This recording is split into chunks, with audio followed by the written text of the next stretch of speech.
dalam CEC yang terpilih. Tak, ada pihak yang mengatakan ini mungkin menunjukkan kurangnya sokongan terhadap pemimpin Melayu dalam DAP. Itu UMNO ada pemimpin bukan Melayu dah. MCA ada pemimpin Melayu dah. MIC ada pemimpin Melayu dah. Mengapa ini tak ditanyakan? Gerakan ada tak? So saya rasa yang penting ialah ini adalah proses demokrasi dan ahli-ahli telah buat keputusan. So kalau dulu bila kita tidak ada ahli parlimen, kita dikritik tak ada ahli parlimen Melayu. Tapi bila kita ada dua ahli parlimen Melayu, seorang ahli parlimen ahli Dewan Undang Negeri di Pahang, seorang Adun Karazan.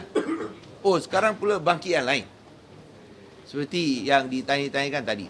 Sekarang ialah mengapa bila kita berusaha, kita tidak cakap kita berjaya sepenuhnya, tapi bila kita berusaha, kita dikritik.